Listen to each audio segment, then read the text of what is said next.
Today on Investigate TV Plus, a known cancer-causing material banned in dozens of countries is still used in the United States and may be in your home right now. I'm Lee Zurich. And I'm Tisha Powell. We take an in-depth look at where asbestos is found and hear from a widow who says a recent EPA ban doesn't go far enough. Plus, 911, what's the location of your emergency? A frightening night reveals a serious communication gap. But frustration leads to innovation. You'll see we already have an auto-populated text message here that's telling the caller, go live with Ingham 911 by pressing this link. We examine how an app revolutionized the way first responders view 911 emergencies.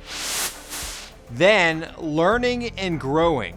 It's the buds that you want. A grandfather and grandson cultivate a relationship and a business, one plant at a time. In-depth stories that inform and inspire. You're watching Investigate TV Plus. Chances are you've heard of asbestos and how toxic it is. But what you might not realize, the deadly carcinogen is still being used in this country. Efforts are underway to stop that, but first let's talk about what asbestos actually is. The naturally occurring fiber had been widely used in products like roofing materials, automotive parts, and the production of industrial chlorine for more than a century. It was really used in a lot of different things because it was good at what it did in the sense of it, high tensile strength, resistance to heat, being a naturally occurring, basically a rock, occurring naturally in the earth. It's for these reasons asbestos was once deemed a magic mineral. But that all changed in the 1960s when researchers linked environmental exposure to severe health complications, including several different cancers. Even so, asbestos continued to be imported and used. We have alternatives for asbestos. We know asbestos kills. Banning asbestos is the right thing to do. And now the U.S. joins more than 60 countries doing just that.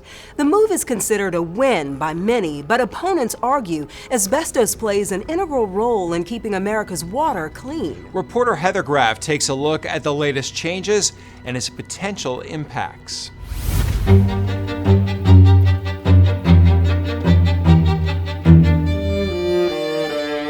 He started to present with this persistent cough, which was just out of the norm.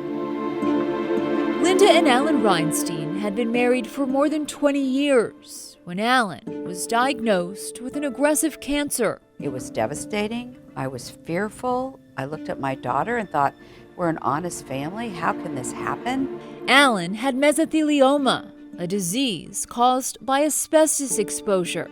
Linda can't pinpoint exactly when he got it, but Alan could have had multiple encounters with asbestos during his time as an engineer and while doing home repairs. This is a result of bad policy and allowing industry to use a carcinogen for over 100 years. After a grueling 3-year battle with mesothelioma, Alan died in 2006. I became a single mother and a widow in a millisecond. And their family story isn't unique. According to the American Public Health Association, about 40,000 Americans die every year from asbestos-related cancers and respiratory disease. Unfortunately, we see mesothelioma almost every day. Dr. Raja Flores is a thoracic surgeon at New York's Mount Sinai Medical Center and a leading expert on the disease.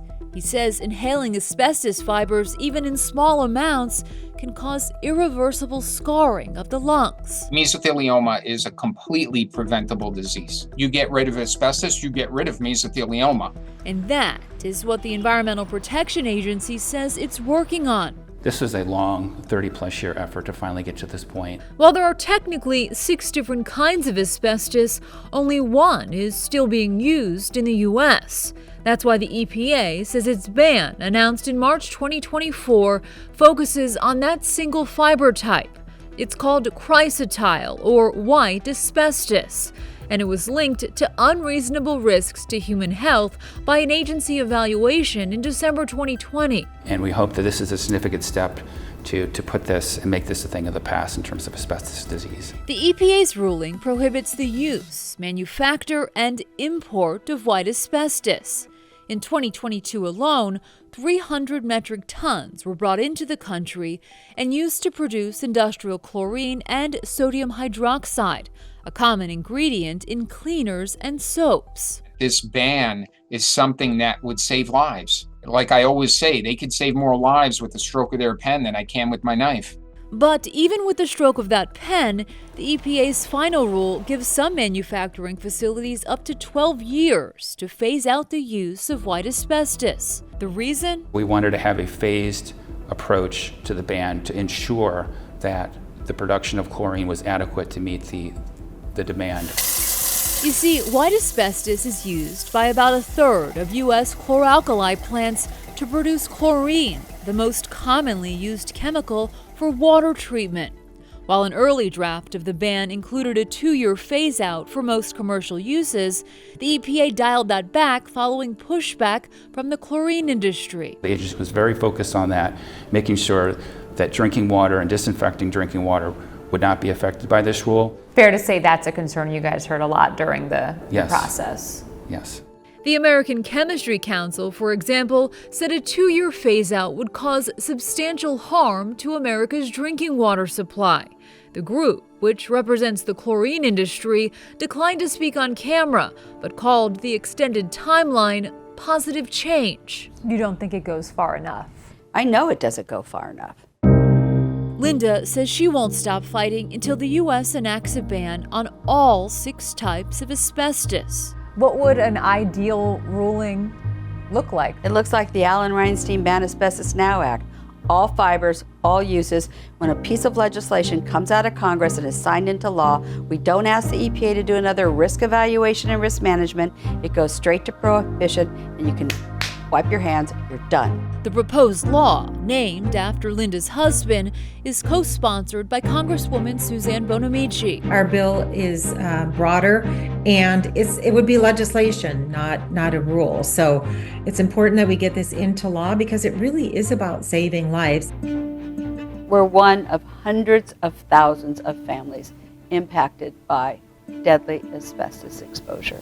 Today, Linda continues to advocate for stricter regulations through her nonprofit, the Asbestos Disease Awareness Organization. For Alan, towards the end, he said, "It's too late for me, but don't give up because I know you will make change happen." And so many others like him. It is a shared victory to have a comprehensive ban named after Alan.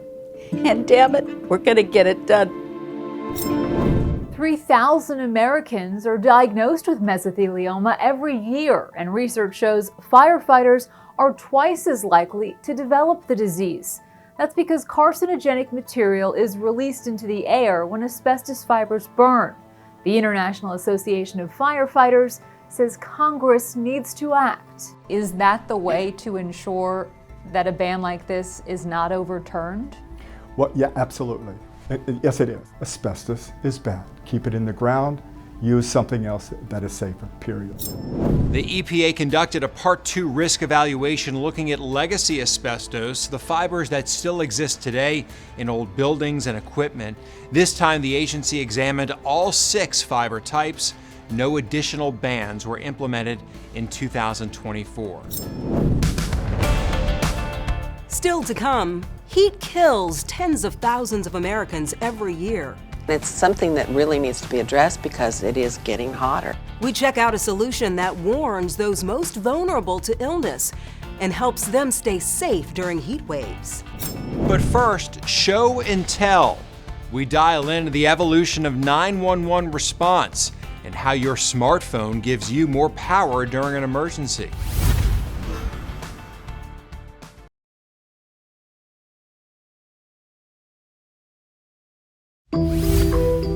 Car wrecks, fires, crime. Every day, police, paramedics, and firefighters respond to emergencies, and some of the time they're flying blind into a potentially dangerous situation. But a new app could better prepare them before they arrive on scene. It's called Prepared Live, and this new technology allows you to send a picture, video, or even live stream to a 911 dispatcher after you've given permission.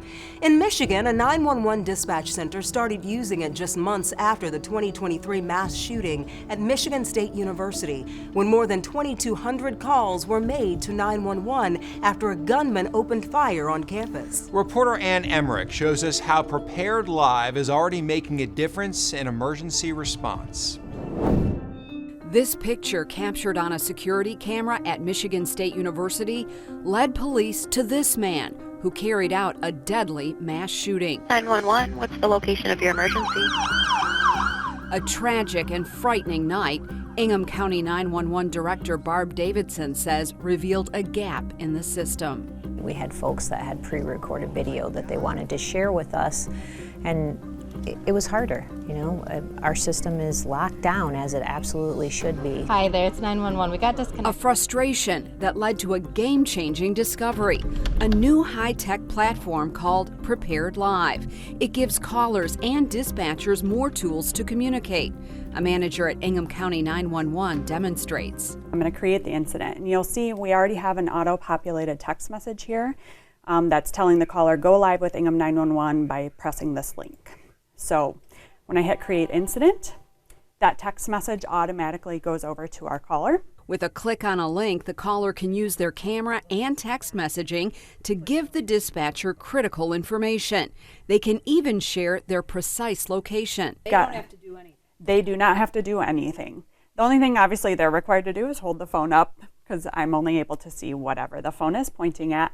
The ability to send a picture, a video, a live stream can make all the difference for first responders. It's like giving them, you know, like the easy button, like here. Like, you don't have to try to guess what I'm thinking it looks like. You can see it for yourself. A caller used Prepared Live to send this live stream of a fire at a Delhi Township barn. You can see the caller's finger pointing to the smoke.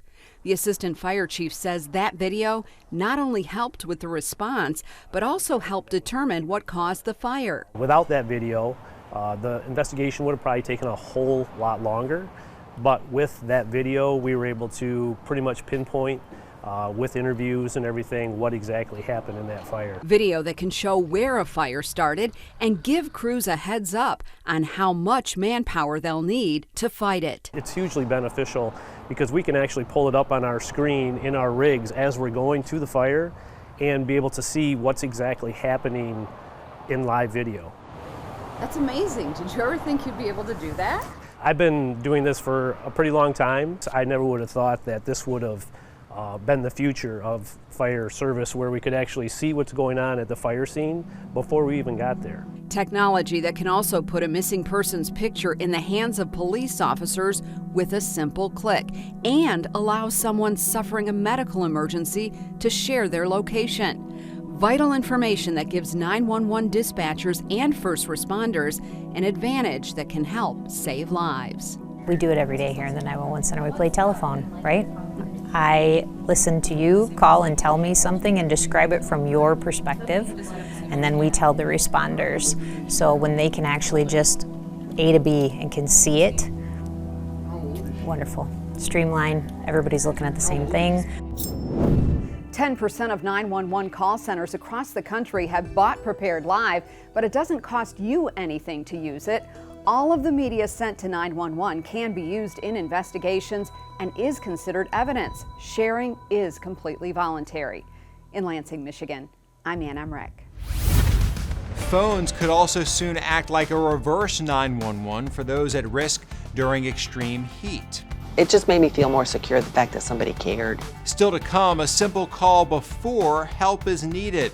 We explore an initiative to prevent heat-related death and illness.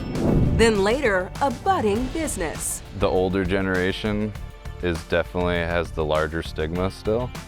So Grandpa's definitely like against the grain in a lot of ways. A grandfather and grandson reap the rewards of an unlikely partnership.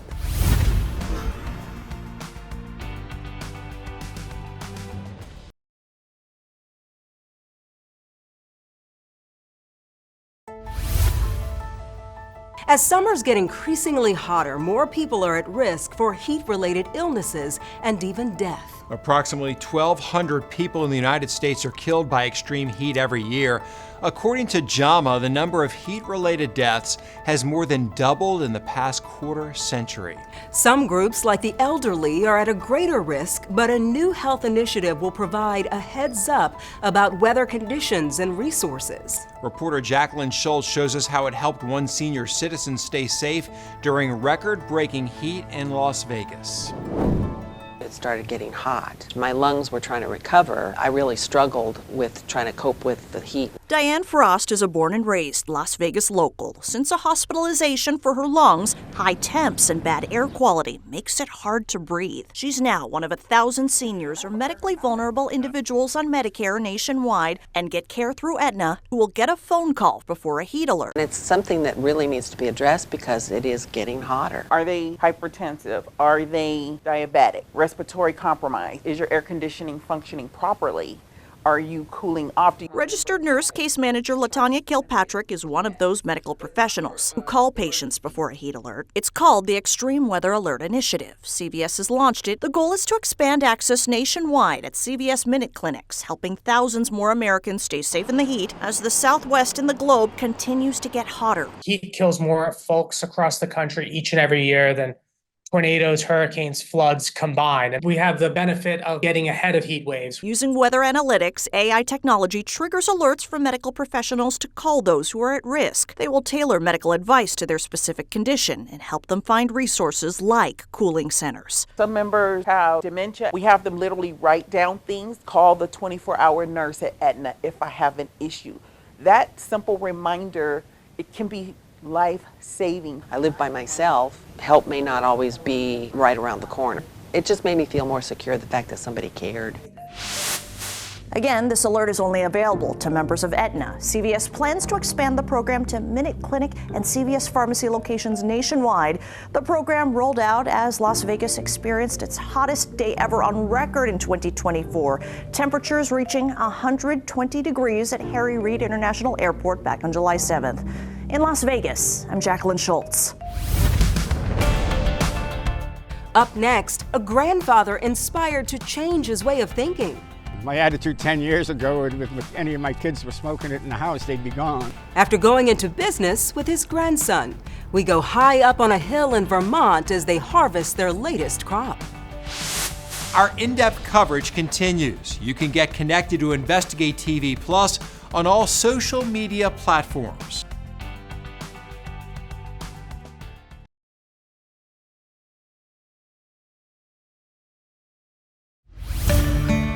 Jim Coots and his grandson Austin have what some may consider an unconventional relationship. That's because Jim and Austin run a cannabis growing operation together. Cannabis, or marijuana as it's better known, is legal in the state of Vermont. Reporter Joe Carroll shows us how this grandson and grandfather not only have a budding business, but a flourishing relationship. It's harvest time at Austin Underwood's cannabis operation in Orange County. It's the buds that you want. He's getting help from his grandfather, Jim Coots. This is a good one, huh? They asked me not to give the exact location. There's one here. There we go. The two have been working side by side all summer into the fall. They got a lot of time and effort into them. Growing the once illicit plant. My attitude 10 years ago, if any of my kids were smoking it in the house, they'd be gone. Now Jim's a true believer. Austin, what is the strain here? Though puffing the product is still a no-go. Jim does dry crush and boils the bud for tea. The reason? The 82-year-old has bladder cancer, and he says the brew keeps the nausea down. See the crystals, jeez. While he was on chemotherapy. I would say they're about 2 weeks into flower. Yeah. We first visited Montwood Hollow, the name of the business, in August of last year. Jim and Austin were cultivating the plants in their unusual partnership. Are you proud of your grandfather? Oh, immensely.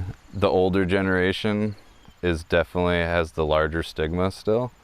So Grandpa's definitely like against the grain in a lot of way.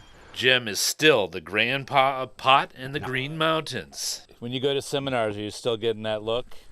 Yeah, I haven't seen anybody older yet. They probably think you're an old hippie. Yeah, they probably do, but they're wrong about that. I've seen quite a few with beards, so.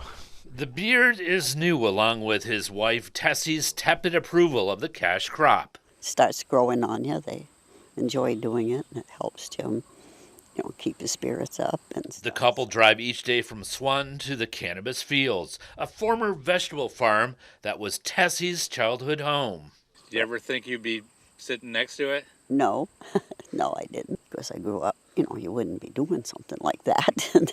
Montwood Hollow is no longer a budding business. They've been around for 3 years. They're what's called a Tier 1, growing 125 plants. Banner year compared to last year. Also, Austin says the THC level is higher. To be blunt, it's the chemical that gets you high. I go to the store and people stop and say, how's business, how things going? Are you making money? Yeah, we made some money. Yeah, and better than break even, that's for sure. Yeah. It's going to be a heavier one. Yeah, 6.2, 6.4. Unlike his grandfather, Austin has inhaled, but he does recognize putting smoke in your body is bad for your lungs. He's moving towards the treats you eat. I tried to move myself more toward the edibles and stuff. What have you two learned about each other? That's a great question. And I've learned from him to take it a little slower and, not to expect everything to be happening overnight or in a hurry, and actually just to be patient. Growing plants in an intergenerational relationship in Vermont. My favorite line in that story was Tessie's tepid approval, and you just see the shot of her, somewhat approval, proving everything. That really flowed. You know what I really liked? The cannabis growing right next to the corn. The corn, exactly, yes. Very interesting. Nice. Yes. Well, that's it for us on Investigate TV Plus. I'm T. Chappelle. And I'm Lee Zurich. Thanks for watching.